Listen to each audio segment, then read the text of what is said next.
আমার খবর। এতদিন রাজনীতি করছি এমন ঘটনা কখনোও দেখিনি। মুখ্যমন্ত্রীর ছবিতে কালি দেওয়া নিয়ে মন্তব্য অনুব্রত মণ্ডলের। বীরভূমের সিউড়িতে মুখ্যমন্ত্রীর ছবিতে কালি দেওয়ার ঘটনায় তীব্র প্রতিক্রিয়া জানালেন জেলা তৃণমূল কংগ্রেসের নেতা অনুব্রত মণ্ডল।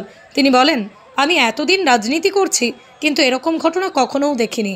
জ্যোতি বসু, বুদ্ধদেব ভট্টাচার্যের সময়ও আমরা বিরোধী দলে ছিলাম, কিন্তু কখনো মুখে কালি লাগাইনি, এ ধরনের আচরণ করিনি।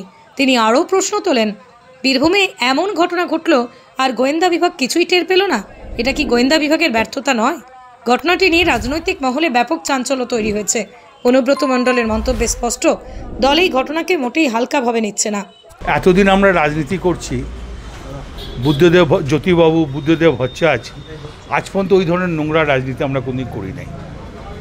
আমাদের জীবনে জ্যোতিবাবু গিয়েছে, বুদ্ধদেব ভট্টাচার্য গিয়েছে, আমরা কোনোদিন কালি, কোনো মুখ্যমন্ত্রীর তার মুখে কালি লাগাতে এই ধরনের শিক্ষা আমাদের দেয়নি। তা পশ্চিমবাংলার মুখ্যমন্ত্রী মমতা ব্যানার্জি, বিজেপির তো অনেক মন্ত্রী আছে, অনেকজন আছে, কোনদিন আজ পর্যন্ত শুনেছেন কালি লাগানো হয়েছে? এটা কি শুনতে খারাপ লাগছে না? তাহলে কি ডিআইবি ফেল করলো? ডিআইবি ফেল করলো।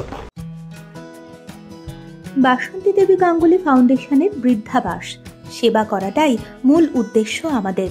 তাই অশীতিপর বৃদ্ধাদের পরম যত্নে আগলে রাখছি আমরা। ঠিকানা Kalikapur colony, ward number 22, Bolpur. সাক্ষাৎ ও পরিদর্শনের সময় সকাল 10টা থেকে দুপুর 1টা পর্যন্ত। বিস্তারিত জানতে 7064728220 এই নম্বরে যোগাযোগ করুন। দেখতে চোখ রাখুন আমাদের ফেসবুক ও ইউটিউব চ্যানেলে।